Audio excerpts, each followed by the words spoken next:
ඉතින් ප්‍රේමවන්ත සහෝදර සහෝදරිය එහෙම කිව්වට පස්සේ අපි යනවා අද දවසේ වචනයට. මම ඊටාත්ම මට විශාල ගෞරවයක් දෙවියන් වහන්සේගේ වචනේ ඔබත් එක්ක බෙදා ගන්න ලැබීම විශාල ගෞරවයක්. ඉතින් බොහොම යටහත් පහත් කමින් මම උන්වහන්සේගේ ඉදිරියට එනවා. උන්වහන්සේ මගේ හදවතේ තැබුවා වූ සිතවිල්ල ජෝෙල් පොතෙන් දෙවනි පරිච්ඡේදයෙන් ඔබ වෙතට ඉදිරිපත් කරන්න. ජෝෙල් පොතට පෙරලා ගන්න මගෙත් එක්ක. ඔයගලන්ගේ බයිබල් ජෝෙල් පොතට පෙරලා ගන්න. ජෝෙල් පොතේ අපි දෙවනි පරිච්ඡේදයේ 12 වෙනි පදයේ ඉඳලා 17 වෙනි පදයට අපි අධ්‍යයනය කරනවා අප දෙවිඳුන් සමග කිසි විටක ප්‍රමාද වීමක් නෑ කියන අදහස මුල් කරගෙන. ඒක තමයි අපේ තේමාව. අප දෙවිඳුන් සමග කිසි විටක ප්‍රමාද වෙන්නේ නෑ දේවල්. උන්වහන්සේ වෙලා නියම වෙලාවට නියම විදියට වැඩ කරන දෙවි කෙනෙක්. කවදාවත් ප්‍රමාද වැඩි නෑ උන්වහන්සේ අපිත් එක්ක වැඩ කරන ආකාරය. වේලාසන වැඩිත් නෑ ප්‍රමාද වැඩිත් නෑ. නියම වෙලාවට උන්වහන්සේ වගේ මගේ ජීවිතේ වැඩ කරන්නේ. ඉතින් ජෝල් පොතේ දෙවනි පරිච්ඡේදයේ 12 වෙනි පදයේ ඉඳලා අපි බයිබල් පද ටික කියවලා අපි අධ්‍යයනයට යමු. ඒකේ අපිට 12 වෙනි පදයේ මෙහෙම කියනවා. එහෙත් දැන්වත් නුඹලාගේ මුළු සිතින් නිරාහාරව සිටීමෙන්ද ඇඳීමෙන්ද වැළපීමෙන්ද මා වෙතට හැරියෙන්නේයි ස්වාමින් වහන්සේ කියනසේක. එසේ නුඹලාගේ වස්ත්‍ර නෝ නුඹලාගේ සිත් ඉරාගෙන නුඹලාගේ දෙවි වූ ස්වාමින් වහන්සේට හැරෙන්න. මක්නිසාද උන්වහන්සේ දයාවන්ත වූ අනුකම්පාවෙන් පූර්ණ වූ ඉවසිලිවන්ත වූ ඉතා කරුණාවන්ත වූ කෙනෙක්ය. උන්වහන්සේ විපත්තිය ගැන තැවෙනසේක. සමහර විට උන්වහන්සේ හැරී ඇවිත් ඇවී නුඹලාගේ දෙවි වූ ස්වාමින් වහන්සේට ඔප්පු කිරීමට ආහාර පූජාවක්ද පාන පූජාවක්ද අඩංගු ආශිර්වාදයක්ද දීලා යනවා. ඇද්දෝයි දන්නේ කවුද? සියොන්හි හොරණෑව පිඹ ශුද්ධ උපවාසයක්ද රැස්වීමක්ද ප්‍රසිද්ධ කරන්න. සෙනග රැස්කර ශුද්ධ වූ සභාවක් පවත්වන්න. මහල්ලන් එකතු කර ළමයින්ද කිරිදරුවන්ද එක්කාසු කරන්න. මනමාලයා තමාගේ ගෙයින් මනමාලී ඇගේ ඇතුල් ගෙයින්ද පිටතට එත්වා. ස්වාමින් වහන්සේගේ සේවක වූ පූජකයෝ ద్వාර මණ්ඩපය සහ පූජාසනයේ අතරේ සිට අඬමින් ස්වාමින් වහන්සේ ඔබගේ සෙනගට කරුණා කළ මැනව. ඔවුන් කෙරෙහි ජාතීන් විසින් ආණ්ඩු කරන හැටියට ඔබගේ උරුමය නින්දාවට පාවා නුදුන මැනව. ඔවුන්ගේ දෙවියන් වහන්සේ කොතැනදැයි ජනයන් අතරේ මක් නිසා කියනු ලබන්නේ දැයි කියත්වා. ස්වාමිනී මේ වචන වලට ඔබ වහන්සේගේ ආලේපය ආත්මය ආශිර්වාදය එකතු කරන නිසා ස්තුතියි. ඒකේ තියෙන නිසා ස්තුතියි. අපි ඒක ලබා ගන්නවා. ඒකෙන් පරිවර්තනය වෙන පිණිස. ඇතුලෙන් එළියට වෙනස් වෙන පිණිස. අද දවසෙත් මේ වචනේ අපිට ඉවහලක් වේවා කියලා යාඥා කරනවා. යේසුස් ක්‍රිස්තුස් ස්වාමින් වහන්සේගේ උතුම් ජීවමාන නාමයෙන්. ආමේන් and ආමේන්. අපේ දෙවියන් වහන්සේත් එක්ක දේවල් ප්‍රමාද වැඩි නැහැ කවදාවත්. කවදාවත් ප්‍රමාද වැඩි නැහැ. මං කිව්වා වගේ වේලාවට නියම වේලාවට උන්වහන්සේ වැඩ කරන්නේ. අපි ඉන්නේ මේ ඔයා දන්නවද? මේ પરම්පරාව දැන් අපි අද ජීවත් වෙන પરම්පරාව හැම දෙයක්ම දෙවිඳුන්ට ඉස්සරහට දාගෙන යනා වූ પરම්පරාවක ඔයයි මමයි ඉන්නේ. අනිත් දේවල් ඔක්කොම ඉස්සරහා දෙවියන් වහන්සේ පිටිපස්සේ.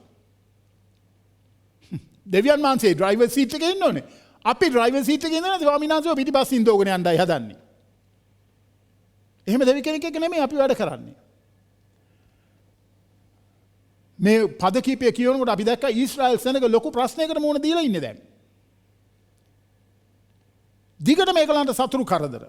දිගටම පළඟැටියන්ගේ ප්‍රශ්න. ස්වභාව ධර්මයෙන් ප්‍රශ්න. වර්ධ වෙනවද? විස බීජ වලින් ප්‍රශ්න, පළඟැටියන්ගෙන් ප්‍රශ්න. හැමතැනින්ම සතුරු කරදර ඊශ්‍රායල් සෙනගට මේ කාලය වෙනකොට. ඒගොල්ලන්ට ලොකු ඉඩෝරයකට මුහුණ දෙන්න සිද්ධ වුණා. ඒ පළඟැටියෝ අය ඔක්කොම දේවල් කාපු නිසා. ඊට පස්සේ මේ පළඟැටි සේනාවල් ඇවිල්ලා පුදුමාකාර විදියට වද හිංසා පැමිණුවා. අපි ගිය සුමානේ දැක්කා උන් තාප්ප වලින් පනිනවා, ජනෙල් වලින් ඇතුල් වෙනවා, ගෙවල් ඇතුළට රිංගනවා, ඇඳුම් වල එල්ලෙනවා. අපි දැක්කා ගිය සුමානේ. ඔයා දන්නවද? ඒ සේනාව මෙහෙව්වේ දෙවියන් වහන්සේමයි කියලායි බයිබලයේ කිව්වේ. කවුද ඒකෙන් බේරෙන්නේ? දැන් මේ මහා විශාල ඛේද වාචකයක් ඇති වෙලා තියෙන්නේ. මේ ඛේද වාචකය තුල හැම දෙයක්ම නැති වෙලා තියෙන්නේ. මිනිස්සු සම්පූර්ණයෙන්ම අඩපණ වෙලා ඉන්න වෙලාවක් මේක. අද ලංකාව වගේ.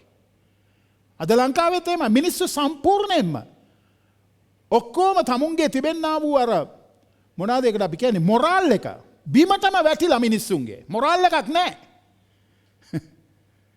මොරාල් එක ඔක්කොම වැටිලා. මොරාල් එක උස්ස ගන්න තියෙන එක ක්‍රමයයි. පසුතැවිලි වෙලා දෙවිඳුන් වෙතට හැරියල්ලා. මොරාල් එක උස්ස ගන්න ඕන. එක එක දේවල් කියලා සුරංගනා කතා කියලා මොරාල් එක උස්සන්න බෑ. මොරාල් එක උස්සන්න දෙවියන් වහන්සේ වෙතට හැරිලා කරුණාව ඉල්ලන්න ඕනේ. එතකොට මොරාල් එක දෙවිඳුන් නොසවනවා. ඇදහිල්ල වර්ධනය කරවලා. ඇදහිල්ල වර්ධනය වෙනකොට මොරාල් එක එසවෙනවා. මොරාල් එක. මට දවසක් ආමි එකේ බ්‍රිගේඩියර් කෙනෙක් කතා කරලා කිව්වා එයාගේ සෝල්ජර්ස්ලා ඔක්කොමල්ලම ඩිමොරලයිස් වෙලා ඉන්නේ. පාස්සේ ඇවිල්ලා පොඩ්ඩක් ඒගොල්ලන්ගේ මොරාල් එක උස්සලා දෙන්න ඕනේ. කිව්වා සුභාරංචි ඔක්කොමල්ලට ගිහිල්ලා හමුදාවේ මම පනාගොඩ කැම්ප් එකේ. මොරාල් එක උස්සන්න. මොරාල් එක උස්සන්න මෙහි කතන්දර කියලා හරියන්නේ නැහැ. වර්ධන මොරාල් එක උස්සන්න ස්වර්ගයේ දේවල් කියන්න ඕනේ. සුභාරංචිය කියන්න ඕනේ. යේසුස් වහන්සේගේ වික්‍රමාන්විත ක්‍රියාවල් කියන්න ඕනේ. අභිමුඛයේ ආලේපයේ තිබෙනා වූ බලයේ ශක්තිය ගැන මිනිසුන්ට කියන්න ඕනේ. මොරාල් එක උස්සන්න. අපේ මොරාල් එක උස්සන්න වෙන වෙන දේවල් කරන්න. කවදාවත් නැහැ. එන්න අඩපණ වෙනවා විතරයි මිනිස්සු එකෙන් වෙන්නේ. ජෝයල් තුමා මෙතනදී මේ ඔක්කොම සිද්ධීන් උපකාර කරගන්නවා දෙවියන් වහන්සේගේ විනිශ්චය ඊශ්‍රායලයට විරුද්ධ ආපු විනිශ්චය විස්තර කරන්න. මේ පොතේ ඔයා දන්නවද? මේකයයි පාපය කියලා පෙන්눔 කරන්න දෙයක් ඉස්මතු කරන්න දෙයක් ජෝයල් තුමා කියන්නේ නැහැ.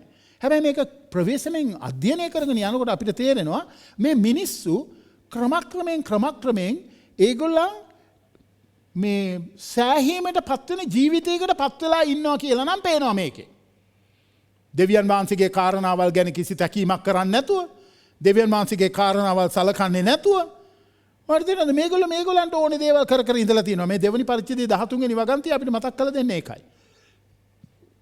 ඒකෙන් අපිට පොඩි නිකන් ඉඟියක් තියෙනවා. මේගොල්ලෝ මේ ස්වාමීන් වහන්සේ කියනවා උඹලා නිකන් මේ වස්ත්‍ර ඉරාගෙන නියම් එන්න එපා. රෙදි ඉරාගෙන. උඹලාගේ හිත ඉරාගෙන වරෙල්ලා. ඒක තමයි දෙවියන් වහන්සේ කියන්නේ දෙවනි 2:13. දෙවියන් ස්වාමීන් වහන්සේට හැරෙන්න කියලා කියන්නේ එහෙමයි. හිත ඉරාගෙන. මොකද පරණ කිවිසුමේ තිබුණා දෙයක් තමයි මිනිස්සු වස්ත්‍ර ඉරාගෙන අලු ඔළුවේ ගාගෙන පසුතැවිල්ල ප්‍රකාශ කරපු වැඩක්. පරණ කිවිසුමේ.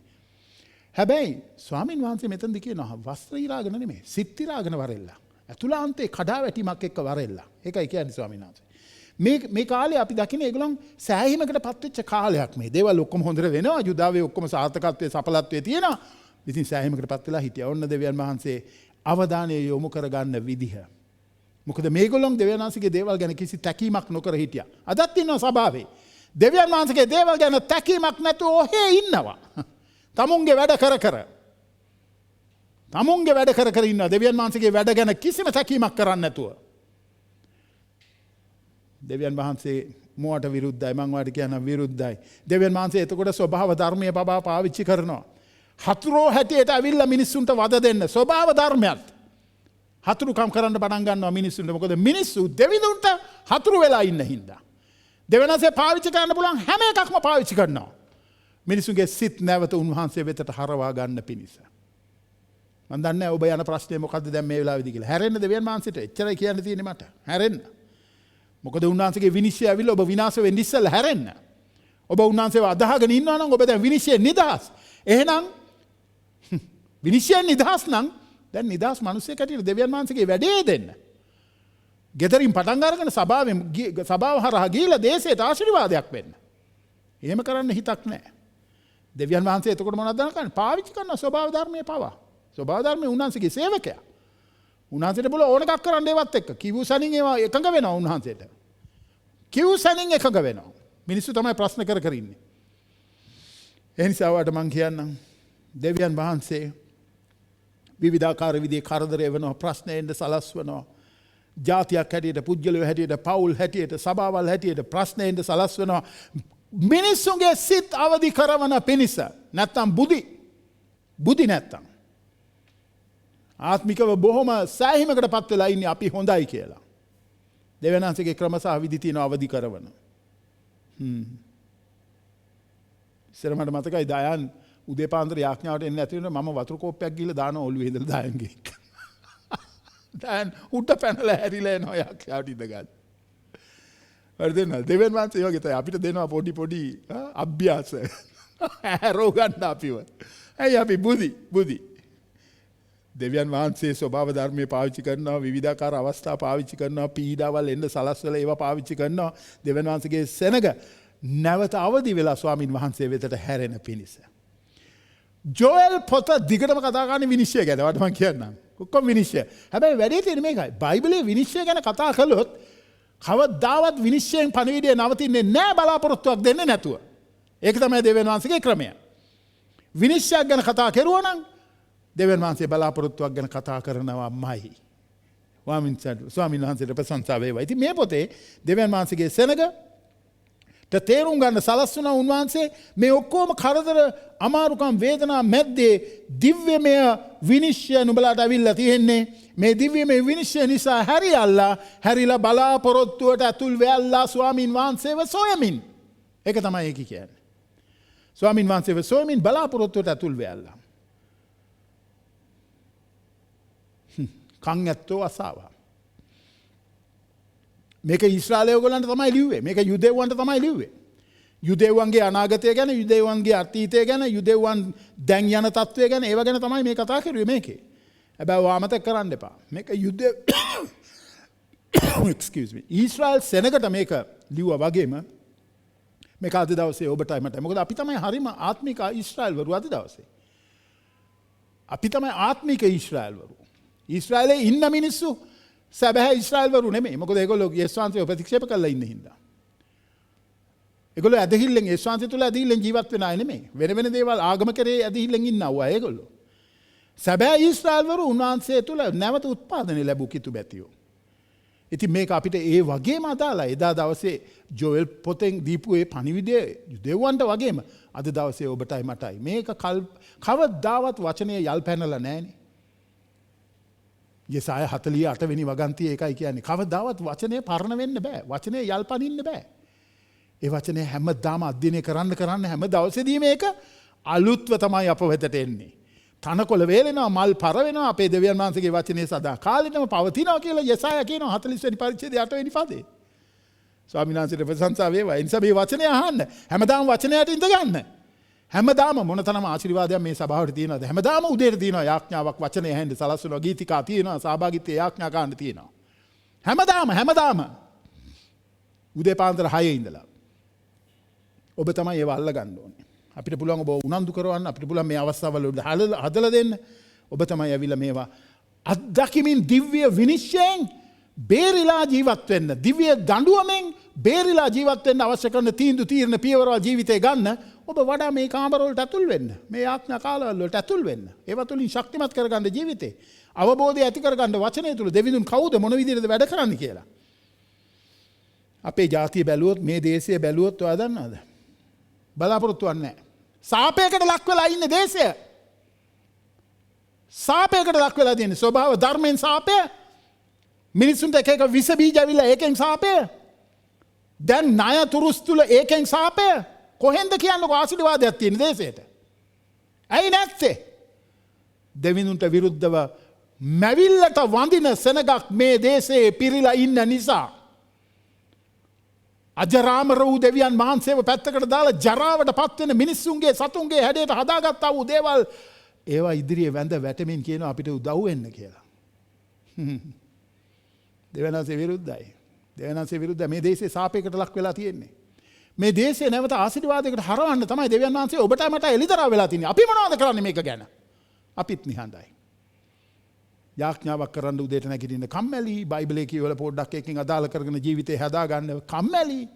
ඉතින් කොහෙද දේශයේ සුව වෙන්නේ? ස්වාමීන් වහන්සේ කිව්වේ මාගේ නාමය දරන මාගේ සෙනග යටත් වුණොත්, ඒගොල්ලන්ගේ නපුරු ක්‍රියා අතෑරියොත් මම දේශයේ සුව කරනවා කියලා. ක්‍රිස්තියානි මිනිස්සුත් වග කියන්න ඕනේ මේ දේශය තුල සිද්ධ වෙන දේ ගැන ඔයාලට මම කියන්න. මොකද අපේ සාක්ෂිය වැරදි. බොළුවට කුරුසයක් නම් පෙන්නගෙන ඉන්නවා කාලකන්ණි. ඔක්කොම සත්තු වගේ ජීවත් වෙමින් කුරුසයක් පෙන්නගෙන ජීවත් වෙන්න හදනවා. කුරුසිය පෙන්නලා බොරු කරන්න බෑ මිනිස්සුනේ. කුරුසිය පෙන්නුවට ඒකේ බලයක් නැහැ. කුරුසිය ජීවත් වෙන්න. කරේ තියාගෙන යන්න. නමුන්ට ඕනේ විදිහේ නාඩගම් නටනට කුරුසිය පෙන්නනවා. තමුම්මම රවටා ගැනීමක් වෙනවා මිසක් දෙවිඳුන් රවට්ටන්න බෑ. අපිව රවට්ටන්නත් බෑ. අපිව රවට්ටන්නත් බෑ. එන්න ඕනේ. හොම්බෙන් යන වෙලාවක් එන්න ඕනේ. ඇත්තටම දෙවිඳුන් සිහි වෙන්න. දෙවිඳුන් ඒක දැනට ගොඩක් පවුල් වල කරනවා, ගොඩක් මිනිසුන්ගේ ජීවිතවල කරනවා අපිට පේනවා. ඇයි ගණන් ගන්න නැතුව ඉන්නවා? දෙවිඳුන්ගේ දේවල් ගැන සලකන්නේ නැතුව ඉන්නවා. අපි පස්සෙන් දුව ආරාධනා කරනවා එන්න පස්සෙන් දුව. අපේ මේ සභාපාලකවරු ඔක්කොමලා පුදුම වෙහෙසක් දරන්නේ මිනිස්සුන්ව මේකේ තියාගන්න. උන් එන්නේ උන් එන්නේ ඕන කරනව නට ඉන්නවා. අන්තිමට වද දෙනවා ඊට පස්සේ හැරිලා අපිට දේවල් වරද්දගෙන මූණ බිම ඇන ගත්තට පස්සේ. මේ දේශය සාපයකට ලක් වෙලා තියෙන මතක තියාගන්න. කල්පනා කරන අපිට පුදුමයි. මොකද මේ දේශයට බලාපොරොත්තු පිබිදීමක් එන්නේ නැත්තේ මොකද? එන්නේ කොහෙද? දෙවියන් වහන්සේව නොතකා මගෑරලා ජීවත් වෙනකොට මිනිස්සු කොහෙද බලාපොරොත්තු? කොහෙද පිබිදීම? පවුලකටත් නැහැ, පුජ්‍යලයකටත් නැහැ, සභාවකටත් නැහැ, දේශයකටත් නැහැ. දෙවියන් වහන්සේ මේ අඳුරු යුගයන් තුලින් ගෙනියනවා. අඳුරු යුගයන් තුලින් යන්න සලස්වලා තියෙනවා මිනිස්සුන්ට. දේව සභාවට අදහන මිනිස්සුන්ට. හැරිලා දෙවියන් වහන්සේ වෙතට නැවත එන්න පිණිස. මොකද ඒගොල්ලෝ සෑහීමකටපත් වෙලා ජීවත් වෙනවා. මූණ බිම ඇනෙනකන් ඉන්නවා අනේ දෙවියනේ කියලා කියන්න. එතකන් දෙවිඳුන්ට නිකන් විහිළු කර කර ජීවත් වෙනවා. ඉතින් මේ පද අපිට මතක් කරලා දෙනවා ඔබ ඔය විදිහට ජීවත් වුණා දෙවියන් වහන්සේ ඔබට ආදරේ ඔබ දන්නවද? ඒ නිසා දෙවියන් වහන්සේ කියන්නේ හැරිලා වරෙල්ලා. දෙවියන් වහන්සේ තුල දේවල් ප්‍රමාද වැඩි නෑ. ඔයා ප්‍රමාද කරගන්න එපා හැබැයි. දෙවියන් වහන්සේ තුල දේවල් ප්‍රමාද වැඩි නෑ. ප්‍රමාද කරගන්නේ ඔයයි මමයි. ඒ නිසා මේ පද කීපේ අපි අද අධ්‍යයනයට යොමු කරනකොට පළවෙනි කාරණාව මට මතක් වෙන්නේ බලන්න 12යි 13යි පදවල උන්වහන්සේ අපිට මතක් කරලා දෙන කාරණාව. මොනවද 12යි 13යි පදවල කියන්නේ? එහෙත් දැන්වත් නුඹලාගේ මුළු සිතින් නිර්ආහාරව සිටීමෙන්ද ඇඳීමෙන්ද වැළපීමෙන්ද මා වෙතට හැරී වරෙල්ලා. ස්වාමීන් වහන්සේ කියන සේක එසේ නුඹලාගේ වස්ත්‍ර නොව නුඹලාගේ සිත් තිරාගෙන නුඹලාගේ දෙව් ස්වාමීන් වහන්සේට හැරී වරෙල්ලා. මක්නිසාද උන්වහන්සේ දයාවන්ත අනුකම්පාවෙන් පූර්ණ විසිලිවන්ත වූ ඊතා කරුණාවන්ත වූ කෙනෙක්ය. උන්වහන්සේ විපත්තිය ගැන තැවෙනසේක. බලන්න මේ පද. තාමත් දෙවිඳුන් අනුකම්පා කරන්නට පුළුවන් බැවින් පසුතැවිලි වෙලා මා වෙතට වරෙල්ලා කියලා උන්වහන්සේ ආයාචනා කරනවා. මේ ආයාචනාව දෙවිඳුන්ගෙන්. මේ දෙවිඳුන්ගේ ආයාචනාව තමයි ජෝෙල් ප්‍රකාශ කරන්නේ දිවසිවරයා හැටියට. මේ දෙවිඳුන්ගේ ආයාචනාව තමයි මම විශ්වාස කරගෙන ඔබට ප්‍රකාශ කරන්නේ අද උදෑසන. මේ දෙවිඳුන්ගේ ආයාචනාව. මේ ආයාචනාව කිරීම තුලින් දෙවිඳුන් කියන්නේ ඔයා මගෙත් එක්ක ගිවිසුම් සම්බන්ධතාවයක ඉන්න මිනිසෙක්. මේකට හොඳම උදාහරණය හැටියට දෙවියන් වහන්සේ ගේන්නේ ජෙරමියා තුලින් කතා කරන හොෂයා. බලන්න හොෂයාට දෙවියන් වහන්සේ කියනවා ගිහිලා වේශ්‍යා ස්ත්‍රියක්ව විවාහ වෙන්න කියලා. වේශ්‍යා ස්ත්‍රියක්ව. ඒ ස්ත්‍රිය කවදාවත් ගෙදර තියාගන්න බෑ. ආවිල්ලා ආපහු යනවා. වෙන අනාචාර කම් වලට මිනිස්සුත් එක්ක යනවා ආපහු. මේ ස්ත්‍රිය. හොෂයා බැන්ද ස්ත්‍රිය. හැබැයි දෙවියන් වහන්සේ ඒක මොකද්ද කියලා දන්නවද කිව්වේ? දෙවියන් වහන්සේ ඊශ්‍රායල් සෙනග උන්වහන්සේගේ භාර්යාව විවිධාකාර දෙවිවරු පස්සේ ගිහිල්ලා දෙවියන් වහන්සේට දෙන්න ඕනේ ලෙන්ගතුකම විශ්වාසවන්තකම වෙන අනියම් අයට දුන්න එක ගැන රූපාකාරයෙන් ඉදිරිපත් කරන්නයි දෙවියන් වහන්සේ හොෂයාට කියන්නේ අර වේශ්‍යා ස්ත්‍රියව විවාහ වෙන්න කියලා. ඒක තුලින් ඒ උදාහරණය පෙන්නනවා දෙවියන් වහන්සේ. හොෂයා පොතේ ඒක තියෙනවා ජෙරමියාත් ඒක කතා කරනවා. ජෙරමියා 3:7 වෙනි පදේ උන්වහන්සේ කියන්නේ එන්න ආපහු හැරිලා මා වෙතට. මමයි ඔබගේ ස්වාමි පුරුෂයා. මා වෙතට හැරිලා එන්න. මොකද යුදාව මෙතන ඉදිරිපත් කරන්නේ අවිශ්වාසවන්ත වූ මනාලියක් හැටියටයි.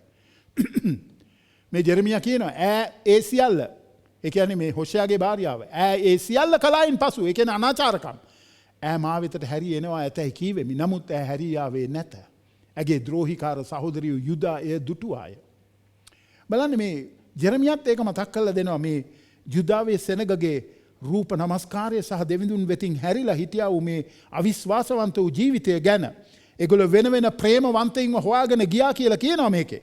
වැරදි ආගම්, බොරු ආගම්, ව්‍යාජ ආගම් ඒවා ප්‍රායෝගිකව ජීවත් වෙමින් දෙවිඳුන්ගේ උදහස ඒගොල්ලන්ගේ අතට කැඳා ගන්නා වූ වැඩ කෙරුවා කියලා කියනවා. ඒත් දෙවියන් වහන්සේ කියනවා ආපහු ආරාධනා කළා එන්න. ඕ අතෑරලා එන්න. ඒකයි කියන්නේ ඕ අතෑරලා එන්න. මමයි ඔබගේ ස්වාමි පුරුෂයා. ඕ අතෑරලා එන්න ගෙදර. ඒක තමයි දෙවියන් වහන්සේගේ ඇරයුම. දන්නවද දෙවියන් වහන්සේගේ දැන් හමුදාව වෙනවානේ. දෙවියන් වහන්සේමනේ නායකත්වය දෙන්නේ මේ හතුරු හමුදාවන් වලට. මේක අපි කියවනේ අපි ගිය සුමානේ අධ්‍යයනයේදී මතකයි. දෙවියන් වහන්සේ නායකත්වය දෙනවා හතුරු හමුදාවල් වලට. මේ දෙවියන් වහන්සේ නායකත්වය දීලා එන හතුරු හමුදාවල් වලින් ඔබට බේරෙන්න පුළුවන් එක ක්‍රමයටයි දෙවියන් වහන්සේ ඉදිරිපත් කරන සමාදානයේ කොන්දේසි වලට යටත් වීම තුලයි. වෙන ක්‍රමයක් නැහැ ඔබට මේ හතුරු හමුදාවලින් බේරෙන්න. වෙන ක්‍රමයක් නැහැ ඔබගේ ජීවිතේ එන්නා වූ ඔබව කාලා දමන්න එන ඛේද වාචකයන් වලින් බේරෙන්න ඔබට පුළුවන් කමක් නැහැ. ස්වාමීන් වහන්සේ ඉදිරිපත් කරන සමාදානයේ කොන්දේසි වලට යටත් වෙලා එන්න. ඔයාට දෙවියන් වහන්සේ සමච්චලයට ලක් කරන්න බෑ කවදාවත්. බයිබලයේ කියනවා නොරවටෙල්ලා දෙවිඳුන්ට සමච්චල කරන්න මිනිස්සයාට බෑ කියලා ගලාති පොතේ. ඔයාට බෑ නිකන් එළියේ පිටස්තර බාහිර නිකන් බොරු ආගමිකත්වයක් පෙන්නලා දෙවියන් වහන්සේව රවට්ටන්න. ඒ වගේ කරන අයට දෙවියන් වහන්සේව රවට්ටන්න හදන අයට කවදාවත් කරුණාව නැහැ. කරුණාව හැමෝටම තියෙනවා. මේගොල්ලෝ කරුණාව සෙල්ලමට බාර අරගන්නේ. කරුණාවත් එක්ක විහිළු කරනවානේ. එතකොට ඒගොල්ලෝ කරුණාවක් දකින්නේ නැහැ. හැරෙන්නේ නැති පෞකාරයට කරුණාව නැහැ. මතක තියාගන්න හොඳටම. හැරෙන්නේ නැති පෞකාරයට කරුණාව නැහැ. එසිකේල් පොතේ ස්වාමින් වහන්සේ මතක් කරලා දෙනවා මම ඔබට දෙන්න මාංශමය හදවතක්. ඔය ගල් හදවත පහ කළා මං ඒ වෙනුවට ඔය මුරණ්ඩු කම්වලින් හැරිලා මුදු මොලොක් වෙන්න ප්‍රතිචාරය දක්වන්න පුළුවන් හදවතක් මම නුඹලාට දෙන්නම්. යෝල් පොතේ 36:26 වෙනි වගන්තිය අපිට සිහිපත් කරනවා මේ උදෑසන. මාංශමය හදවතක් මම දෙන්නම්. ඒ කියන්නේ දැනෙන හදවත මාංශමය කියලා කියන්නේ. උඹලාට දැන් තියෙන්නේ ගල් හදවත්. ඒ වෙනුවට මම මාංශමය හදවතක් දෙන්නම්. එසිකේල් පොතේ 36:26 පළවෙනි පදේ කියනවා. ඔබට ඇත්තටම හදවතේ පසුතැවිල්ලක් නැත්තම් කවදාවත් ඔබට දෙවියන් මෙතට හැරෙන්න බෑ. මම අලුත් සිතක් නුඹලාට දෙනවා. අලුත් ආත්මයක් නුඹලාට දෙනවා. නුඹලාගේ මාංශයේ ගල් සිත පහ කළ මාංශමය වූ සිතක් නුඹලාට මම දෙනවා. ස්වාමීන් වහන්සේගේ වචනයයි. මේ වචනෙට ඔබ හුම්කම් දෙනවද? මේ කනුව ක්‍රියා කරන්න පියවර තීන්දුව ගන්නවද නැද්ද? ඒක ඔයාට අයිති කාරණාවක්. මට අයිති කාරණාවක්. හැබැයි අපි ඒ විදිහට හැරුණේ නැත්තම් හදවතේ පසුතැවිල්ලක හැරුණේ නැත්තම් දෙවිඳුන්ගේ කන්නලව් කරන බොරු වැඩක්. ඔබ නිකන් ආගමික දේවල් කරන්න එපා. ඔයා දෙවියන් වහන්සේට හදවත වෙනස් කරන්න කී ඉල්ලලා වැඩක් නැහැ. ඔබ කරුණාවට ප්‍රතිචාරය දක්වන්න නැතුව පසුතැවිල්ලේ හදවතකින් දෙවිඳුන් වෙතට එන්නේ නැතුව මේ ගල් සිත තියාගෙන කියනවා අනේ ස්වාමිනී මාව වෙනස් කරන්න වෙනස් කරන්න උඹලා වෙනස් වෙල්ලා. මාව වෙනස් කරන්න කොට වෙනස් කරන්නේ වෙනස් කියන්නේ වෙනස් වෙල්ලා. එතකොට මම උඹලාව ආශිර්වාද කළා නුඹලා වෙනස් කමෙන් ගල් සිත වෙනුවට මම නුඹලාට මාංශමය සිතක් දීලා කියන. අපේ ඒගොල්ලෝ කෑග ගා ඉන්නවා වෙනස් කරන්න මාව වෙනස් කරන්න. දෙවියන් වහන්සේ වෙනස් කරන්නේ නැහැ. ඕගොල්ලෝ හැරිලා එන්න. එතකොට දෙවියන් වහන්සේ වෙනස් කිරීම බාර ගන්නවා. ඕගොල්ලෝ හැරිලා එනවා කියලා කියන්නේ වෙනස් වෙන්න තීන්දුව తీරන ඔයයි මමයි ගන්න ඕනේ. දෙවියන් වහන්සේ බලෙන් අපිව වෙනස් කරන්නේ නැහැ නේද?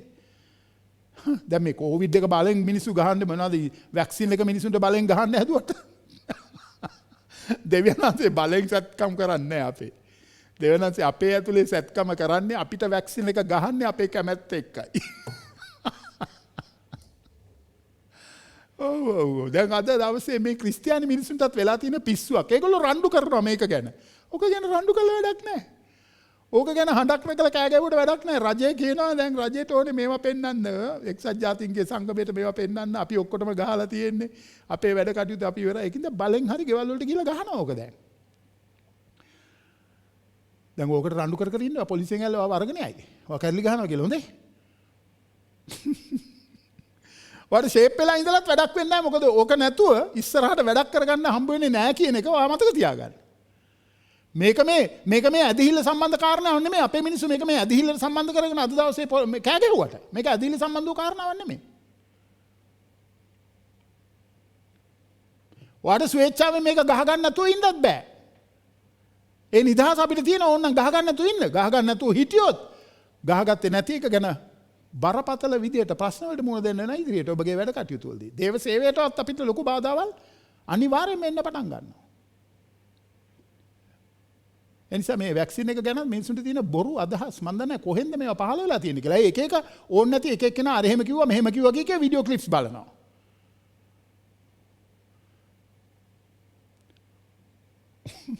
ඊට පස්සේ කියනවා ඔන්න ඕක ගහලා තියෙන්නේ ආව ලෝකේ එක තැනක ඉඳගෙන පාලනය කරන්න යනවා ඕක ගහලා. ඒකයි ඕකට. අනේ බන් දන්නේ මේ මිනිසුන්ට මොනවා වෙලාද කියලා. එහෙනම් ඉතින් එක කට්ටියක් රුසියාවෙන් පාලනය කරයි අනිත් කට්ටිය ජපානයෙන් පාලනය කරන අනිත් එකලංගව චීනෙන් පාලනය කරයි තව එකගොල්ලන්ව ඉන්දියාවෙන් පාලනය කරයි. අයි මේ වැක්සින් ඔක්කොම එක එක රටවල් වලින් ගාලා තියෙන්නේ. ඔයාලට තේරෙනවද? අයියෝ මිනිස්සු මේ ඇයි මෙච්චර මෝඩ?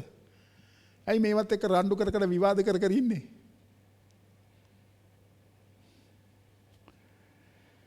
ස්වාමින් වහන්සේට ප්‍රශංසා වේවා. ඔයාලට තියෙනවනේ නිදහසක් දීලා දෙවියන් වහන්සේ. ගණ්ඩද එපාද? ඔයාලට නිදහසක් දීලා තියෙනවා. ඔයාගේ හෘද සාක්ෂියට අනුව මේ වැඩේ කරන්නකෝ. දේව වචනයට අනුව හෘද සාක්ෂියට අනුව මේක කරන්නකෝ. ඇයි බල කරන්නේ කාටවත් මේක? බල කරන්න ඕනෙත් නැහැ. මේක නැති වුණොත් ඇදහිල්ල නැහැ කියලා කියන්න ඕනෙත් නැහැ. මටත් එක්කෙනෙක් දාලා තිබුණා පාස්ටර් ඇදහිල්ලකෝ කියලා. මේක ගහන්න කියලා. කොයිතරම් මෝඩද මිනිස්සු නේද? මේක ගැන හිතන බලන විදිය කොයිතරම් මෝඩද? කවුරු හරි ඔය මොන හරි කීප එකක් අල්ලගෙන ඔය. අවබෝධයකින් නෙමෙයි, තේරුමක් ඇතුව නෙමෙයි. කවුරු හරි කීප එකක් අල්ලගෙන. ඉතින් ඒක නිසා ස්වාමීන් වහන්සේ වාට දීලා තියෙන නිදහස හරි ලෙස පාවිච්චි කරන්න. යෝග්‍ය ලෙස පාවිච්චි කරන්න. ඕනි දෙයකට මට නිදහස තියෙන හැම දේ ගැනම මම කරන ආකාරය ගැන දෙවිඳුන් ප්‍රසන්නද කියලා හොයලා බලන්න. 1 කොරින්ති 6 අපිට මතක් කරලා දෙනවා. ඉතින් මගේ ප්‍රේමාන්ත සහෝදරය සහෝදරිය අපිට ස්වාමීන් වහන්සේ මතක් කරලා දෙන්නේ මේ එන්නේ යන විපත්තියෙන් එන්නේ යන හමුදාවෙන් බේරෙන්න පුළුවන් එකම ක්‍රමය තමයි උන්වහන්සේ සමාදානයේ උදෙසා දීලා තියෙන කාරණාවල් පිළිගන්න. ඒ කොන්දේසි පිළිගන්න. ඒ කොන්දේසි වලට අනුව ක්‍රියා කරන්න. එතකොට ඔබ නිදහස්. ඔබ එතකොට නිදහස්. 13 වෙනි පදයට එනකොට ඒක කියනවා දෙවියන් වහන්සේගේ ඇත්තටම කරුණාවයි. උන්වහන්සේගේ චරිතාංගයි. උන්වහන්සේගේ ස්වභාවයයි ඇත්තටම මට හැරෙන්න සලස්වන්නේ කියලා. උන්වහන්සේ හරි අනුග්‍රහයෙන් පිරි කරුණාවෙන් පිරි දෙවි කෙනෙක්. කරුණාවෙන් පිරි දෙවි කෙනෙක්. බාන්න ඒක කියනවා උන්වහන්සේ දයාවන්තයි කියලා. අනුකම්පාවෙන් පූර්ණයි කියලා. ඉවසිලිවන්තයි කියලා. කරුණාවන්ත වූ කෙනෙක් කියලා. උන්වහන්සේ විපත්ති ගැන තැවෙන දෙවි කෙනෙක් කියලා. බාන්න උන්වහන්සේගේ ඔක්කොම චරිතාංගය කතා කරන්නේ. අපි ඉංග්‍රීසියෙන් කියන attributes of God. දෙවියන්ගේ ස්වභාවය, උන්වහන්සේගේ චරිතාංග. ඒ පදේ කීපේ අපිට මතක් කරලා දෙන්නේ. උන්වහන්සේ හැමතිස්සෙම ඔයා දන්නවද? අපි දිගින් දිගටම උන්වහන්සේව කෝප කෙරෙව්වත් උන්වහන්සේ හැම වෙලාවෙදිම සූදානම් අපිට සමාව දෙන්න. අර මගේ ගීතිකාවක් තියෙනවා කමාවුව මැනේ කියලා. ඒ කමාවුව මැනේ කියන ගීතිකාවේ දිගටම කියවෙන්නේ ඒකයි. සෙනග දෙවියන්වහන්සේව කෝප කරනවා, උදහස් වෙනවා, ආයි පසුතැවිලි වෙලා හැරෙනවා, දෙවියන්වහන්සේගේ සමාව ලැබෙනවා. සෙනග දෙවිඳුන් කෝප කරනවා, ආයි දෙවිඳුන් තුල සමාව ඉල්ලනවා, දෙවියන්වහන්සේත් එක්ක සමාව අල්ලගෙන ආපහු යනවා. කමාවුව මැනේ කියන ගීතිකාව. ඔබ අහලා නැත්නම් ඒක අහන්න. ඒක කතා කරන්නේ පාලු කරේ ඉඳලා මිනිසුන් එදා ජීවත් වෙච්ච රටාව ගැන ඒ ගීතිකාවේ ලියවෙන්නේ. එනිසා මගේ ප්‍රේමාන්ත සහෝදරය සහෝදරිය අපි කෝප කරනවා දෙවියන් වහන්සේව. ඔව් විවිධාකාර විදියට කෝප කරනවා. පුද්ගලයෝ හැටියට, පවුල් හැටියට, සභාවල් හැටියට, දේශයන් හැටියට දෙවිඳුන්ව කෝප කරන ඒවා බොහෝ කරනවා. ඒ වෙනත් උන්වහන්සේ සූදානමින් ඉන්නවා සමාව දෙන්න මම හැරුණොත්. මම පිළිගත්තොත්. මේක පිළිගන්නේ නැහනේ. අරයට වරද පටවනවා, මෙයාට වරද පටවනවා, තමුන් පිළිගන්නේ නැහැ. එතකොට කොහොමද දෙවියන් වහන්සේ තවෙන්නේ මගේ පාපය ගැන? ඔයාලට මේ පසුතැවිල්ල කියන එක පසුතැවිල්ල කියලා කියන්නේ හැරෙනවා කියන එක. පසුතැවිල්ල කියලා කියන්නේ මනස වෙනස් කරගන්නවා කියන එක. දැන් දෙවියන් වහන්සේගේ ස්වභාවයන් වලට අනුව දෙවියන් වහන්සේගේ චරිත ලක්ෂණ වලට අනුව උන්වහන්සේ කවදාවත් වෙනස් වෙන්න බෑ. හැබැයි උන්වහන්සේ කැමති මම වෙනස් වුණොත් උන්වහන්සේ මානසින් තීන්දුව කළා තිබුණා වූ දේ ගැන තැවෙන්න සහ ඒක ගැන ලත වෙන්න. ඒක වෙනස් කරන්න. ඔය හොඳම උදාහරණය තමයි නිනවේ. යෝනාට කිව්වා ගිහලා දේශනා කරන්න. යෝනා ගිහලා දේශනා කරුවා අමාරුවෙන් ගිහිල්ලා. හැබැයි දේශනා කරුවාට පස්සේ යෝනා ගිහලා කිව්වේ මොකක්ද? දවස් 40කින් උඹලා විනාශ වෙනවා. අදහ ගනින්න දෙවනන්සේ විතර පාපෙන් හැරියලා කියලා. මේ සෙනග රජ්ජුරුවන් ඉඳලා සිව්පාවුන්ට වෙනකම්ම වදන්නද? සිව්පාවුන්ට වෙනකම්ම මේ සෙනග පසුතැවිලි වුණා. නිරාහාරයක් උපවාසයක් යෝජන මේවා කරුවා. නිනවේ මිනිස්සු දෙවනන්සේ කෙරේ විශ්වාස කරලා උපවාසයක් ප්‍රසිද්ධ කෙරුවා. ලොකෝගේ ළඟ ඉඳලා පොන්චි ඒගොල්ලන් වෙනකන් ගෝණිරේදී ඇඳගෙන අලු ඔළුවේ ගාගෙන ඒගොල්ලන් විශාල පසුතැවිල්ලක් ගැන ප්‍රකාශ කෙරුවා. දෙවනන්සේ ඒගොල්ලන්ට කමාව දුන්නා. කමාව දුන්නා ඒගොල්ලන්ට. දැන් මේ ඒ දෙවියන් වහන්සේ තමයි මේ ඉල්ලන්නේ. මේ ඉල්ලන්නේ කරුණාව. උන්වහන්සේ දයානුකම්පාවෙන් පිළිලා සමාව දෙන්න හැම වෙලාවෙදිම සූදානම්. උන්වහන්සේ අපි ගැන අනුකම්පා කරනවා. අපේ දුර්වලකම් උන්වහන්සේ අඳුරනවා. උන්වහන්සේ හැම වෙලාවෙදිම උන්වහන්සේගේ දයානුකම්පාව උන්වහන්සේව යටහත් පහද හොයන මිනිස්සයාට උන්වහන්සේ දකින්න සලස්වනවා. ප්‍රේමවන්ත සහෝදරයා සහෝදරිය, උන්වහන්සේ මවකගේ ආදරය තෙසලෝනික පොතේ පවුලතුමා කියනවා නර්සිං මද අර පෝෂණය කරන කිරි දෙන අම්මා කෙනෙකුගේ ආදරය. ඒ වගේ ආදරයකින් උන්වහන්සේ අපිත් එක්ක ක්‍රියා කරන්නේ. උන්වහන්සේ හරි ප්‍රමාදයි කේන්ති ගන්න. ඔයාලට තේරුණාද? කේන්ති ගන්න හරිම ප්‍රමාදයි දෙවියන් වහන්සේ. හැබැයි උන්වහන්සේගේ කෝපය හැම වෙලාවෙදිම සාධාරණයි. උන්වහන්සේගේ කෝපය හැම වෙලාවෙදිම සාධාරණයි. ඒක අවශ්‍යයි අපිට.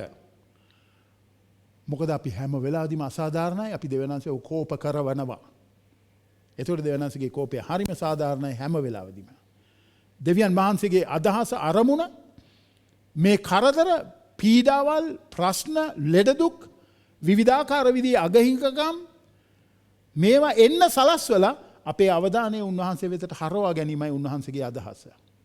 ඒක තමයි උන්වහන්සේගේ අදහස. මොකද මිනිස්සු හැරෙන්නේ නැහැ නැත්තම්.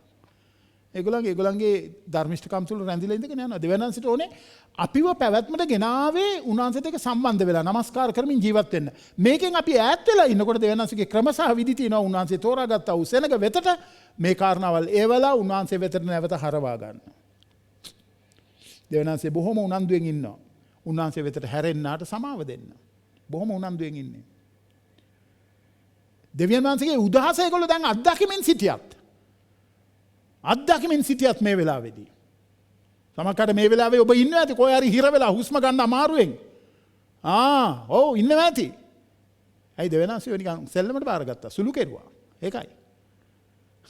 දැන් දඬුවමනේ ඇවිල්ලා තියෙන්නේ. දැන් හරියට පසුතැවිලා තීන්දුවක් අරගෙන ප්‍රතිඥාවක් දෙන්න දෙවියන් වහන්සේට ස්වාමීනි මට අනුකම්පා කරන්න මට. අර එක මිනිස්සෙක් මැරෙන්න යනකොට කිව්වා මං ඔක්කොම කරනවා මං ඔක්කොම දෙවිඳුන්ගෙන් කරනවා. හොඳ වුණා විතරයි ඒක මුකුත් කරන්නේ නැහැ. ඌගේ පාඩුවේ ඌගේ වැඩ කර ඉන්නවා දැන්. හොඳ වුණා විතරයි දැන් ඌට ඕනේ ලෝකෙක තමයි දැන් ජීවත් වෙන්නේ. ඵලයල්ලා. දෙවනි පාර ගැලවීමක් තියේද කියලා හිතන්න අමාරුයි.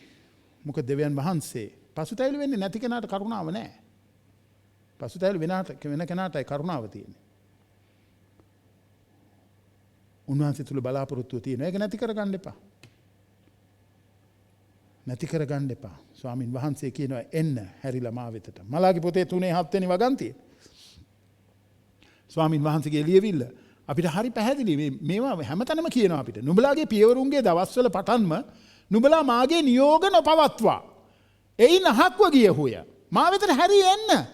මම නුඹලා වෙතට හැරී එන්නේ මේ සේනාවල ස්වාමීන් වහන්සේ කියනසේක. එහෙත් අපි කෙසේ හැරී එන්නේ දැව නුඹලා අසන්න ඕයි බලන්න. අපි කොහොමද දන්නේ අපි ඔබ වහන්සේ රිදෙව්වද? කොහොමද අපි රිදවලා තියෙන්නේ? මිනිස්සු අහනවා.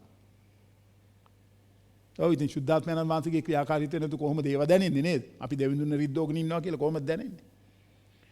අවංක ලෙස පසුතැවිලි වෙන කෙනා ගෙන් කවදාවත් දෙවියන්සේ සමාව වළක්වන්නේ නැහැ. එයාට සමාව දීලා යව නිදහස් කරලා යව ගොඩනගලා දෙවියන් වහන්සේ බලාපොරොත්තු වෙනා උදේ ආගේ ජීවිතේ ඉෂ්ට කරගන්න විශ්වාසවන්ත උන්වහන්සේ ඉන්නවා. ඒ නිසා මගේ ප්‍රේමවන්ත සහෝදරයා සහෝදරිය සැබෑ පසුතැවිල්ල පමණයි තියෙන එකම බලාපොරොත්තුව පැවැත්මට. පැවැත්මට වෙන බලාපොරොත්තුවක් නැහැ. සැබෑ පසුතැවිල්ල පමණයි දෙවියන් වහන්සේ දීලා තියෙන්නේ. හරියට හැරෙන්න. බොරුවට හැරෙන්න එපා. මොකද දෙවියන් වහන්සේට බොරු කාණ්ඩ ඔබට මට බැරි හින්දා. ඒ නිසා උන්වහන්සේ අඳ ගහනවා. හැරෙන්න එන්න මුළු හදවතින්ම එන්න. ගත ඉරාගෙන නෙමෙයි සිත ඉරාගෙන වරෙල්ලා. ඇඳුම් ඉරාගෙන නෙමෙයි හදවත් ඉරාගෙන වරෙල්ලා. ඒක තමයි කැඳවීම. දෙවියන් වහන්සේ බලාපොරොත්තු වෙන්නේ නැහැ ඔබගේ බාහිර සෝබන ගැන. බාහිර සෝබන මිනිස්සු ඕවා පෙන්නනවා. ආගම පවත්වන්න ගිහලා බාහිර සෝබන. ඒක වංචාකාරයි. ඒක කෛරාටික ජීවිත රටාවක් ඒක. ආගමෙන් වහගන්න හදන්නේ ජීවිතේ. කෛරාටික ජීවිත රටාවක් ඒක. දෙවිඳුන් ඒකට ප්‍රසන්න නැහැ. දෙවිඳුන් ඒකට දඬුවම් කරනවාමයි.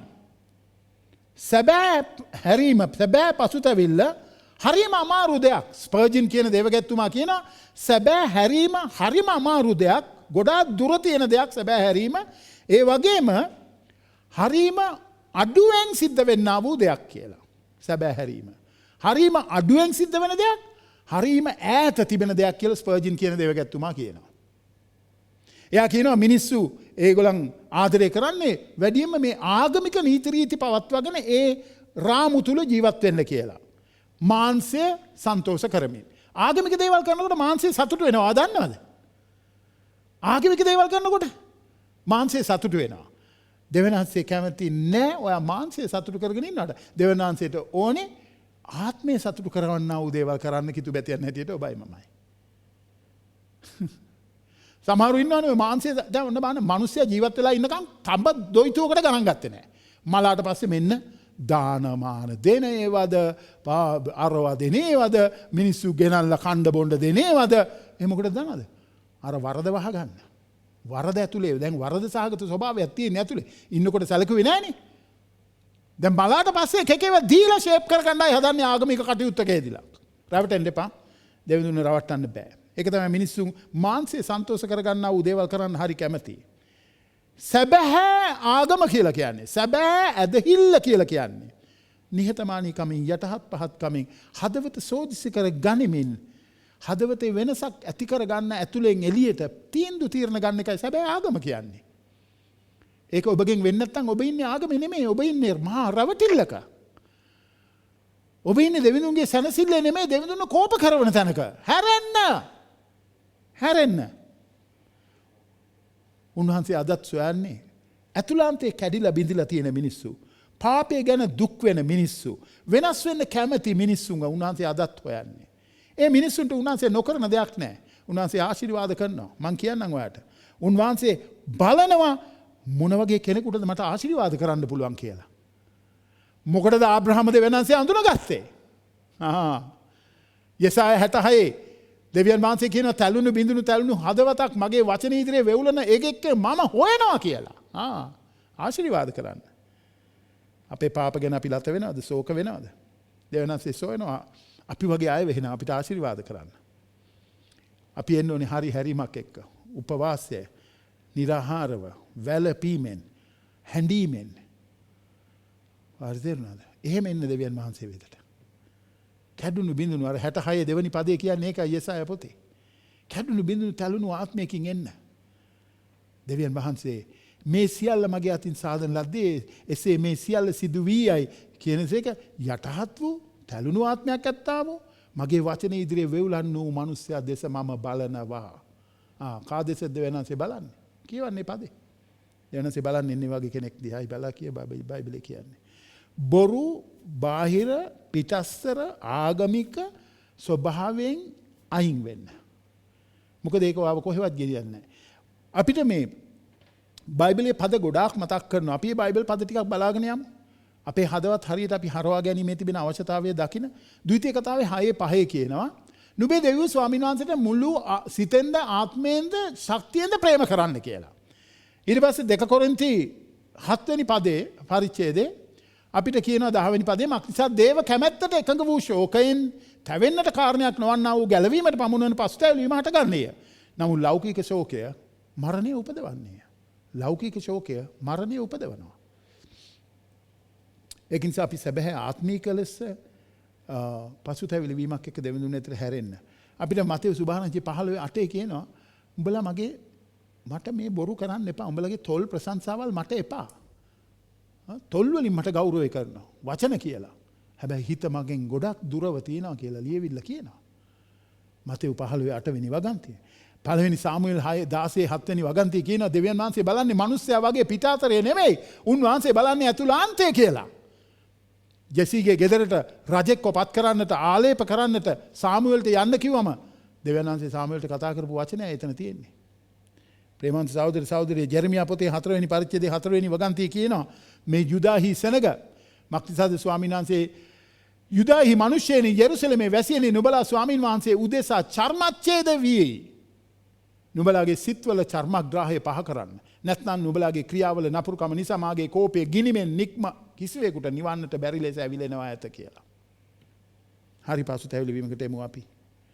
හරි හැරීමකට එමු අපි. 1 යොහාන් 1:9 කියනවා අපේ පව් අපි කියා දෙනවා නම් උන්වහන්සේ විශ්වාසවන්තව ඉන්නවා අපේ සියලු පාප වලින් අධර්මිෂ්ඨකම් වලින් අපව පිරිසිදු කරන්න කියලා.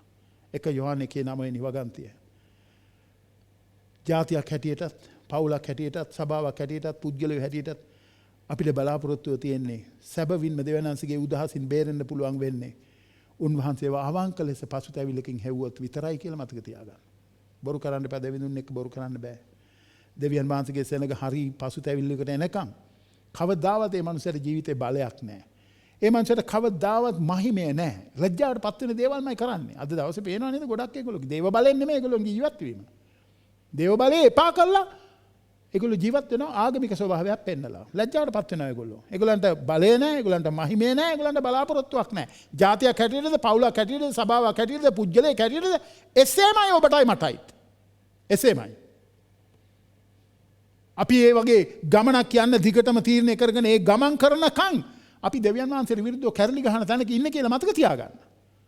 කවුද දෙවියන් වහන්සේට කැරලි ගහලා දිනුවේ? කතාවට කියන්නේ පර්වතයේ ඔළුව හප්ප ගන්නවා වගේ කියලා. දැනෙන්නේවත් නැහැ පර්වතේ. මිනිස්සු අතන දෙවිඳුන්ට විරුද්ධව කැරලි ගහලා නේද? එහෙම වෙනකොට ඔයා දෙවිඳුන්ට විරුද්ධව කැරලි ගහමින් ජීවත් වෙනකොට ඇදිලිවන්තයෙක් හැටියට ප්‍රකාශ වෙලා ඔයා දන්නවද මොකද වෙන්නේ කියලා? ලෝකේ hina වෙනවා. දෙවියන් වහන්සේට සමච්චල් කරනවා ලෝකය. අද දවසේ මම දකිනවා බොරු කුරුස පෙන්නගෙන ඉන්නවා මෙහෙම කුරුසේ. මුන්ට බිම දාගෙන ගහන්න ඕනේ. හොරත්තක් අඩි බොරු කරනවට. දෙවියන් වහන්සේගේ උදහස ඇවිල්ලා විනාශ වෙනවට වැඩිය හොඳයි අපි බිම දාගෙන ගහන එක මුන්ට. කවන්න නැද්ද එහෙම? බොරුකාරයෝ. නිකන් රවට්ටන්න හදනවා දෙවියන් වහන්සේව. අපිවත් රවට්ටන්න හදනවා. අපි නම් රැවට්ටේ සමහරක් වෙලාවට. ඔය බොරු පාට් දාන නිසා රංගපානකොට දෙවියන් වහන්සේ වැටෙන්නේ නැහැ. උන්වහන්සේ කියන හැරිලා වරෙල්ලා. ඔය නපුරු මාර්ග, දුෂ්ට මාර්ග අතහැරපල්ලා. ඔය නිකන් පෙන්වන්න එන්න එපා අපිට මේවා. ඉතින් අපෝ ඒ වගේ ඉතින් අපේ ඒගොල්ලෝ කියන්නේ නෑ නේ අපේ දරුවා දැන් හොඳයි දෙවියන් වහන්සේ ගැන කතා කරන මේ බාණ්ඩක කුරුසේ වැඩේම අතේ. හරි ෂෝක්. බෝතලේ අනිත් අතේ, කුඩු පැකට් එක මේ අතේ, කුරුසේ මේ අතේ. හරි ෂෝක්. කාවද මේ රවට්ටන්නේ? අනාචාරකම මේ පැත්තේ. ගෑනුන්ගේ බෙල්ලවල් වලට කරටත දාගෙන පින්තූර ගහලා. අනාචාරකම මේ පැත්තේ, බෝතලේ මේ පැත්තේ, කුඩු පැකට් එක මේ පැත්තේ, කුරුසේ මැද්දේ. හරි ෂෝක්. කාවද මේ රවට්ටන්නේ? අපි හරියට පසුතැළුනේ නැත්තම් විනාශ වෙනවා. ඔබ විනාශ වෙනවා. එච්චරයි. විනාශ වෙනවා. හැරෙන්න තියෙන එකම ක්‍රමය හරි පසුතැවිල්ලකට එන්න. දෙවිඳුන්ට විරුද්ධව කැරලි ගහන්න එපා. දෙවිඳුන්ට විරුද්ධව කැරලි ගහ. මේ ඔබට ඇහෙන්නේ දෙවිඳුන්ගේ හඬ හොඳේ. මම තමයි කෑ ගහන්නේ. හැබැයි දෙවිඳුන්ගේ හඬ.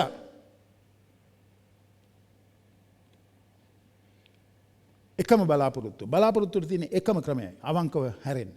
ශ්‍රී ලංකාවට තියෙන එක බලාපොරොත්තුවයි. පසුතැවිල්ල හැරියල්ලා. ගස් ගල් වලට වැඳ වැඳ ඇඳුම් අන්දාන්න ඉඳපල්ලා. තව උදහසට ලක් වෙන පිණිස. 15 වෙනි පදේ ඉඳලා 17 වෙනි පදයට නැවතත් උන්වහන්සේ ආයාචනා කරනවා. උන්වහන්සේගේ ආයාචනාව. මට ඕනේ ඕගලන්ව ආපහු ගේන්න මේ වැටුණු තැනට ආපහු ගේන්න. මේ විනාශ වෙච්ච දේවල් ආපහු හදලා දෙන්න මට ඕනේ ඕගලන්ට. යලි පැමිණීමට උන්වහන්සේගේ කරන ආයාචනාව 15 ඉඳලා 17 වෙනි පදයට. දෙවියන් වහන්සේ කියනවා උන්වහන්සේට ලං වූ උන්වහන්සේ ඉදිරියේ ශුද්ධ වූ ජීවිතයකට වරෙල්ලා.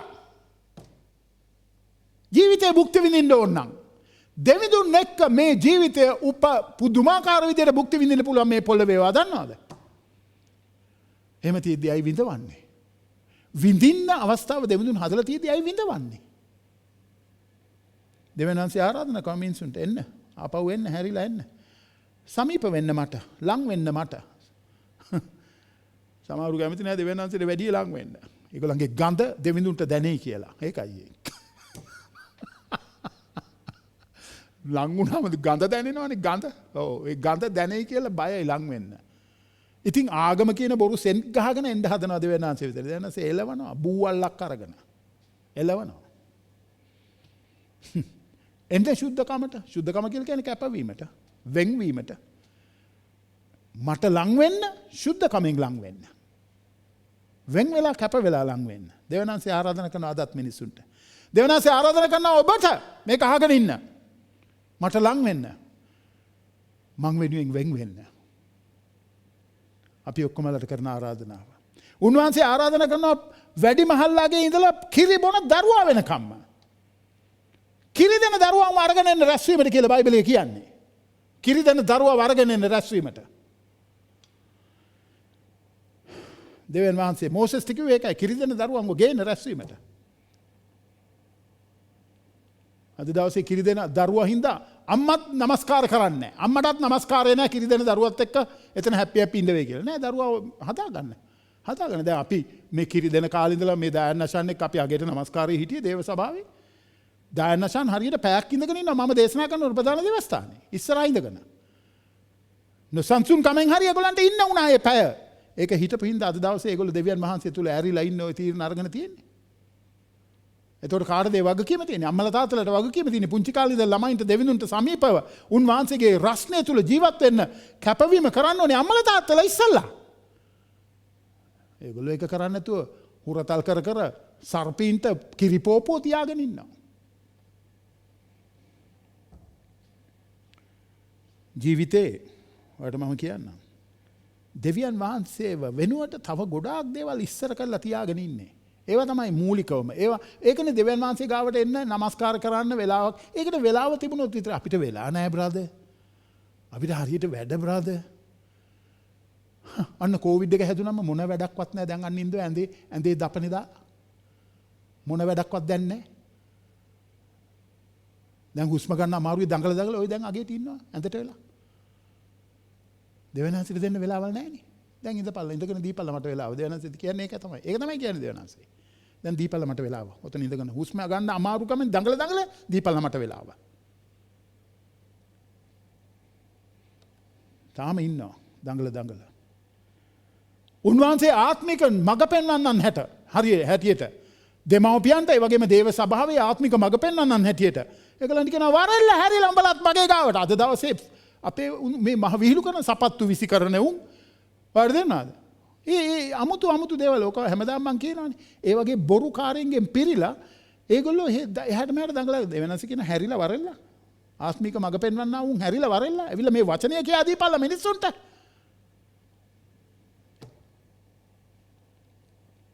මගේ මුහුණ හොයන්න උගන්වපල්ලා මිනිස්සුන්ට. ඒගොල්ලන්ගේ මුහුණ හොයන්නයි උගන්වන්නේ මිනිස්සුන්ට. දෙවියන් වහන්සේගේ මුහුණ හොයන්න නෙමෙයි. දෙවියන් වහන්සේට ඕනේ ඔබයි මමයි උන්වහන්සේගේ සෙනග හැටියට දවස ගානේ පවිත්‍ර වෙමින් දවස ගානේ උන්වහන්සේට වෙන් වෙමින් සුද්ධ වූ ජීවිතයක් කැප වූ ජීවිතයක් උන්වහන්සේ වෙනුවෙන් ඇරිච්ච ජීවිතයක් ගත කිරීමයි දෙවිඳුන්ගේ සැලැස්ම ඔබටයි මටයි. එතනයි ජීවිතේ තියෙන්නේ. එතනයි ජීවිතේ තියෙන්නේ. එහෙම නැත්නම් මරණයයි. එතන තියෙන්නේ මරණයයි එහෙම නැත්නම්. දෙවියන් වහන්සේ අඬ ගන්නවා අදත් උන්වහන්සේ වෙතට හැරෙන්න. මේක අද දවසේ ඊටාත්ම අත්‍යවශ්‍ය පණිවිඩයක් නෙමෙයිද ඔබ මේ අහන්නේ? අත්‍යවශ්‍ය වැදගත් කාරණයක් එක්ක නෙමෙයිද අපි මේ කතා කර ඉන්නේ? අපි ඉන්න මේ પરම්පරාව අනිත් හැම දෙයකටම ඇලිලා ගැලිලා ඉන්නවා දෙවියන් වහන්සේට ඇරෙන්න. උදාහරණ එක අහන්න ඕනේද? අනිත් හැම දෙයකටම ඇලිලා ගැලිලා ඉන්නවා දෙවියන් වහන්සේට ඇරෙන්න. දෙවියන් වහන්සේගේ ක්‍රම සහ විදි තියෙන අවධානය යොමු කර ගන්න ආපහු. මොකද උන්වහන්සේ ඔබට ආදරේ නිසා. දෙවියන් වහන්සේව අතහැරපු પરම්පරාවක අපි අද ඉන්නේ. දෙවියන් වහන්සේව අතහැරලා. මේකයි. උන්වහන්සේ කියන ආයි ගෙදර එන්න ගෙදර. ඔයාලට දැනෙනවද ගෙදර එන්න ඕනේ අවශ්‍යතාවය ආපහු? දැනෙනවද? හරියට එන්න හැරිලා හදවත ඉරාගෙන එන්න. හරියට එන්න පසුතැවිලි වෙලා කිඹුල් කඳුළු හලහල එන්න එපා. කිඹුල් කඳුළු හලහල එන්න එපා. එන්න ගෙදර හරියට එන්න. ඔව් දැන් ලැජ්ජාව විඳින්න වෙනවා හරියට එන්න. ඔව් දැන් අපහාසයට ලක් වෙනවා හරියට එන්න. ඔව් දැන් වේදනාවල් ගොඩක් අඳන්න වෙනවා හරියට එන්න. එහෙම තමයි එන්න ඕනේ. නැත්තම් එන්න එපා ගිය තැනක ඉඳපල්ලා. එන්න එපා. කාවද රවට්ටන්න හදන්නේ? ගෙදර එන්න ඕන නම් එන විදිය කියලා දීලා තියෙනවා. හොම්බෙන් වරෙල්ලා හොම්බෙන් දැන්. එහෙම තමයි කියන්නේ දෙවියන් වහන්සේ.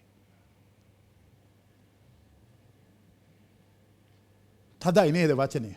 තදයි. වචනේ තදයි. ඒක ඊටදී බුරු කාන්න බෑ මට.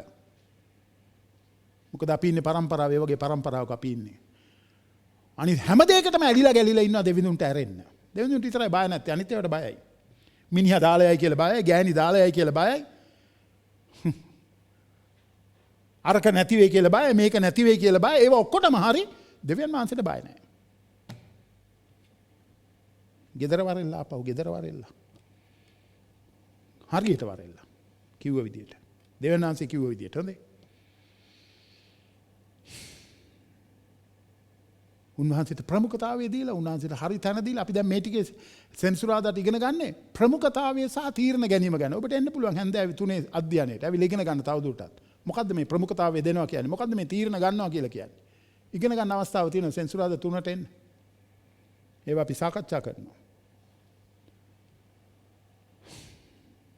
අපේ ජීවිතේ මේක තරම් වටිනා දෙයක් නෑ කියන තැනට එන්න ඕනේ දෙවිඳුන් ගාවට.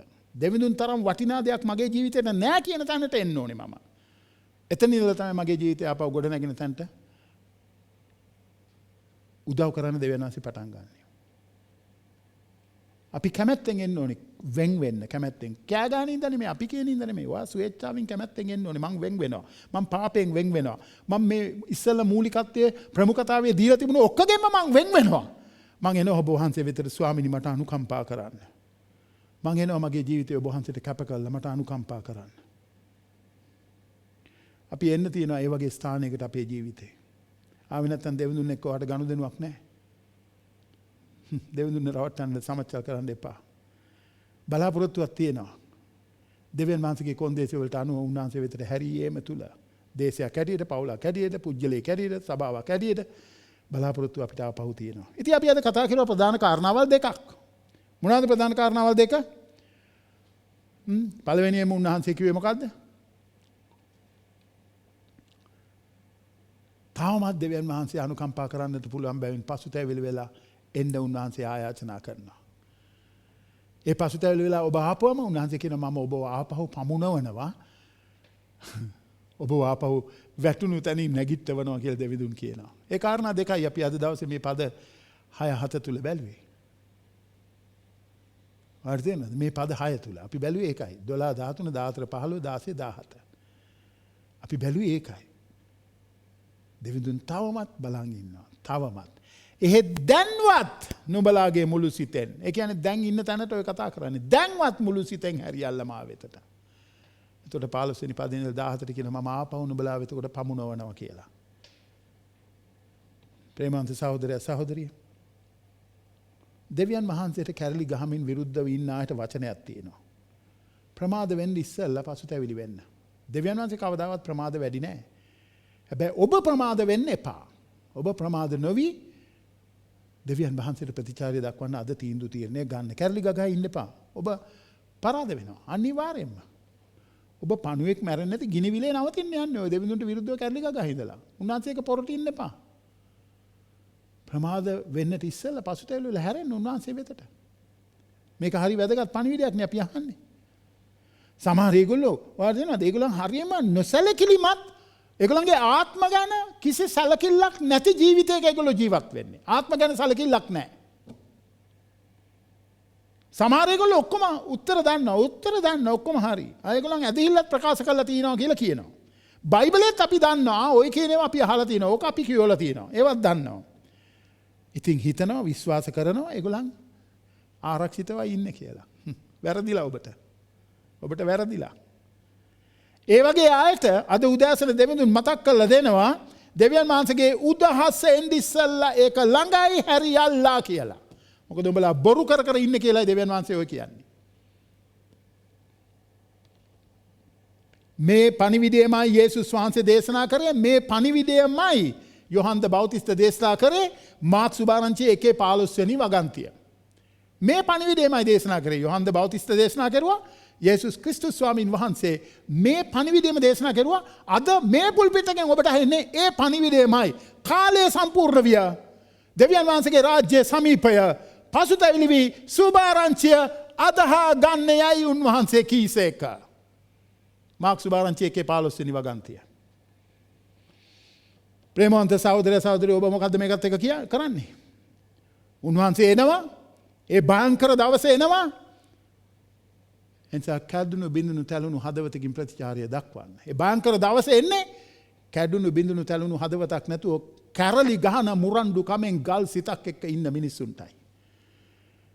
ඔබ හැරෙනවා නම් දෙවියන් වහන්සේ තැවෙනවා ඒක ගැන. ඔබ හැරුණොත් දෙවිඳුන් තැවෙනවා. දෙවිඳුන්ගේ ස්වභාවය වෙනස් වෙන්නේ නැහැ. හැබැයි දෙවිඳුන්ගේ මනස උන්වහන්සේ වෙනස් කරනවා. ඔබ සම්බන්ධව තියෙන තීරණය උන්වහන්සේ වෙනස් කරනවා. මොකද ඔබගේ වෙනස් වීම උන්වහන්සේ දකිනකොට. දෙවනි කණ්ඩායම කරදරවල පැටලිලා ඉන්න අය.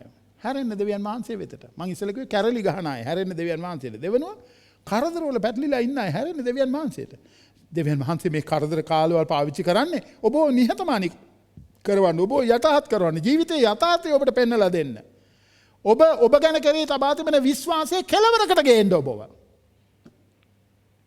ඒකට තිත තියන්න ඔබට උදව් වෙන්න. ඒකටයි කරදරෙන් සලස්වලා තියෙන දෙවියන් වහන්සේ. මොරගසන්න උන්වහන්සේට. උන්වහන්සේට විරුද්ධ වෙන්න එපා. මොකද උන්වහන්සේගේ හමුදාව දැන් එනවා. ඔබ යටත් වෙන්න. හමුදාව වෙනවා යටත් වෙන්න. ඊශ්‍රායලේ වගේ වෙන්න එපා. ජුදාව වගේ වෙන්න එපා. බොහෝ අනතුරු ඇඟවීම් කෙරුවට පස්සේ බොහෝ අනතුරුම් කෙරුවා. ප්‍රොපේතවරු ඇවිල්ලා කතා කෙරුවා, දිවැසිවරු කතා කෙරුවා. බොහෝ අනතුරු ඇඟවීම් ඇති කෙරුවා. දැන් මේ සභාවේ අපි මොන තරම්නම් අනතුරු ඇඟවීම් කරනවද මිනිස්සුන්ට? ගානකට ගන්න නෑනේ. ගානකට හුස්ම හිර වෙනකම්ම ඉන්නවනේ, ගානකට ගන්න නෑ.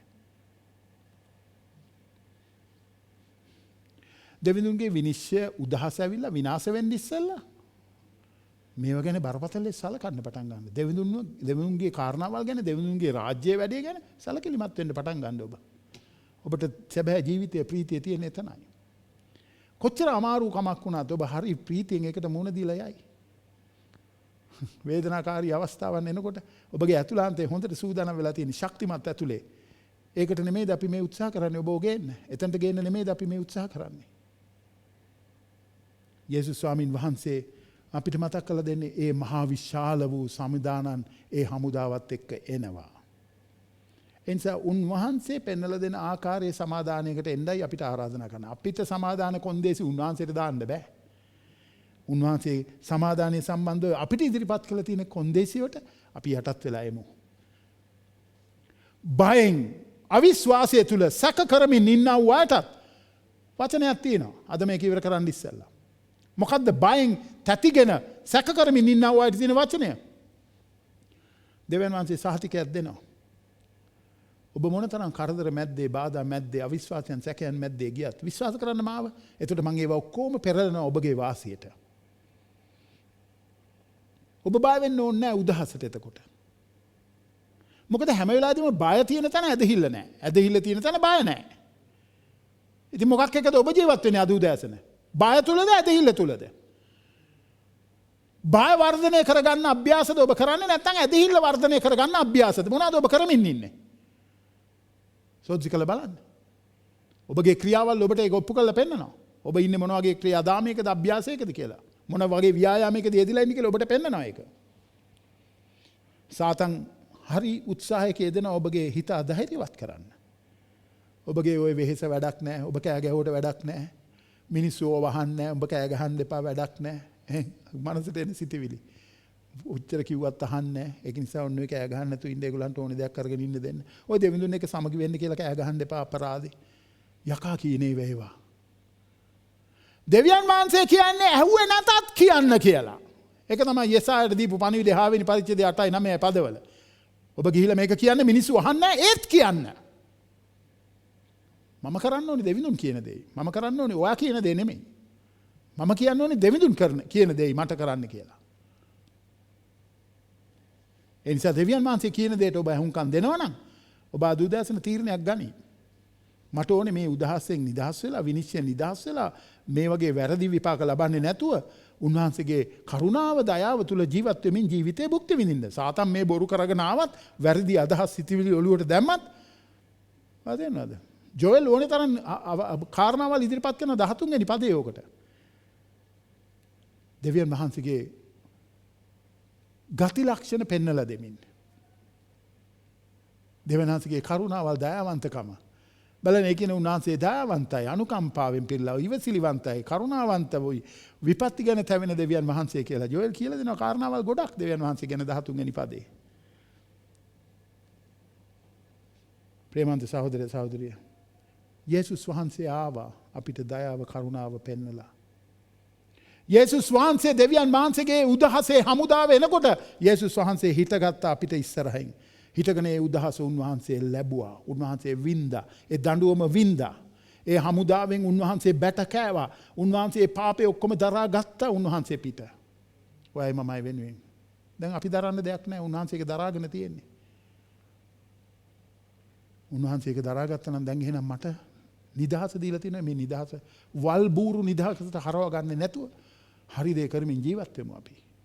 නිදහස තිබුණත් හැම දෙය ගැන මහට ප්‍රසන්න නැති බව දන්නේමි හිමියට. අර ගීතිකාවක් තියෙන්නේ මම කියන්නේ. දෙවිඳුනි ඔබ දැක්කු දයාපෙම කියන ගීතිකාව. අපිට යෝග්‍ය මොකද්ද? අපිට ප්‍රයෝජනවත් මොකද්ද? වර්ධනද මේ ස්වාමීන් වහන්සේගේ කරුණාව තුළ ජීවත් වෙන මනුස්සයට ඒවා උන්වහන්සේ කියලා දෙනවා. දවස ගානේ මතක් කරලා දෙනවා. එනිසා උන්වහන්සේට මොර ගසන්න. යේසුස් වහන්සේ හිටගත්තා. දෙවියන් වහන්සේගේ උදහසේ සේනාව එළියට එනකොට අපිව විනාශ කරන්න යේසුස් වහන්සේ හිටගත්තා. හිටගෙන ඔක්කොම උදහස අපේ පෞකාරකම, දුෂ්ටකම, අකුසල නපුර උන්වහන්සේ දරාගෙන අපි වේගෙන් නිදහස් කෙරුවා. ඔබ උන්වහන්සේව අදහගෙන දින්නේ. එහෙනම් ඔබ නිදහස්. අදහගෙන නැත්නම් ඔබ තාම ගැලවෙන්න ඉන්නවා. ඉතින් අද දවස කරගන්න ඔබගේ. ඉන්න තැන ඉඳලා කියන්න අනේ ස්වාමිනී පෞකාරෝ මට සමා වෙන්න. මම ඔබ වහන්සේගේ පාලනයට යටත් වෙනවා කියලා. එතකොට ඔබට විරුද්ධව දෙවිඳුන්ගේ ඇවිලෙන කෝපය යේසුස් වහන්සේ පිට දරාගත්ත බව ඔබට ඒත්තු ගැන්වීමක් එක්ක ඔබ නිදහස් වෙනවා. යේසුස් වහන්සේ ඇත්තට මේක කුරුසේදී කෙරුවා. මොරගසන උන්වහන්සේට. දෙවියන් වහන්සේගේ වචනය යෙසායා 62 5 වෙනි වගන්තිය හරි ලස්සනයි ඒක. 62 5 වෙනි වගන්තිය. ඒකේ ස්වාමින් වහන්සේ කියනවා මම ඔබ ගැන සන්තෝෂ වෙනවා කියලා. මම ඔබ ගැන ප්‍රසන්න වෙනවා. මම ඔබ ගැන සන්තෝෂ වෙනවා. ප්‍රේමවන්ත සහෝදරය සහෝදරිය, මොකද්ද ඔබගේ ප්‍රතිචාරය අද උදෑසන සුභාරංචියට? මක් නිසාද තරුණයෙකු විසින් කන්‍යාවක් පාවා ගන්නක් මෙන් නුඹේ පුත්‍රයෝ නුඹ සරණ පාවා ගන්නෝය. මනමාලයා මනමාලී කෙරේ ප්‍රීති වන්නක් මෙන් නුඹේ දෙවියන් වහන්සේ නුඹ කෙරෙහි ප්‍රීති වනසේක. බලන්න. මනමාලයා මනමාලී කෙරේ ප්‍රීති වෙනවා වගේ දෙවියන් වහන්සේ නුඹ කෙරෙහි ප්‍රීති වෙනවා කියලා මේකේ කියනවා. ඉතින් ඔබ ඉන්නේ ඇත්තටම දෙවියන් වහන්සේගේ ප්‍රීතියක් හැටියටද දෙවියන් වහන්සේගේ උදහසේ භාජනයක් හැටියටද? ඔබයි තීරණය කරන්න. එනිසා උන්වහන්සේ අපිට ආරාධනා කරනවා අනුගමනය කරන්න. උන්වහන්සේව උසස් කරන්න ජීවිතේ හැම පැත්තකින්ම උසස් කරන්න ප්‍රේමවන්ත සහෝදරයා සහෝදරිය, දෙවියන් වහන්සේව උසස් කරන්න ජීවිතෙන්. උසස් කරන්න. මොකද දෙවියන් වහන්සේ සමාව දෙන දෙවි කෙනෙක්. ඒ සමාව දෙන දෙවියන් වහන්සේගේ ගති ලක්ෂණ ගුණාංග ඔබ අදාළ කරගන්න ඔබගේ ජීවිතයට. ඔබ ඉන්නද කායිකාරී වෛරයෙන් ක්‍රෝධයෙන් සමාව දෙන්නේ නැතුව? දෙවියන් වහන්සේගේ මේ ගුණාංගය අදාළ කරගන්න. අනුගමනය කරන්න උන්වහන්සේගේ මේ උතුම් ගුණාංගය. දෙවියන් වහන්සේ කරුණාවෙන් පිරි සමාව දෙන ස්වභාවය ඇති දෙවි කෙනෙක්. ඔබ උන්වහන්සේගේ දරුවෙක් නම් ඒ ස්වභාවය මේ ඔබ ගාවයි මා ගාවයි තියෙන්න ඕනේ. තාම ඔබට ඉන්නවද? මට පෙන්වන්න බෑ යාව, මට පෙන්වන්න බෑ යාව කී ඉන්නවද ජීවිතේ? සමාව දෙන්න. ඒක දෙවියන් වහන්සේගේ ස්වභාවයයි. දෙවියන් වහන්සේට වාටයි මටයි වගේ අර නිකන් හරි ෂෝට් ෆියුස් නෑ. එකපාරට ගහලා යන ෆියුස් ගහලා යන්නේ එකපාරට. එහෙම ෆියුස් නෑ. දෙවියන් වහන්සේට එහෙම ෂෝට් ෆියුස් නෑ. දෙවියන් වහන්සේ බොහෝ ඉවසන ඔබයි මමයි ගැන. එනිසා අපි යාඥා කරමු ස්වාමීන් වහන්සේට අද උදෑසන සැබෑ පසුතැවිල්ලක් එක්ක අපේ ජීවිතවල පිබිදීමක් ඇති වෙන පිණිස අපි යාඥා කරමු. පරිවර්තනයක් කවදාවත් ජීවිතේ වෙන්න බෑ හරි පසුතැවිල්ලක් නැතුව. පරිවර්තනය පසුතැවිල්ල සමගයි. පසුතැවිලි වෙන්නේ නැති කෙනාට පරිවර්තනයක් වෙන්නේ නැහැ. එයා විනාශයට යනවා.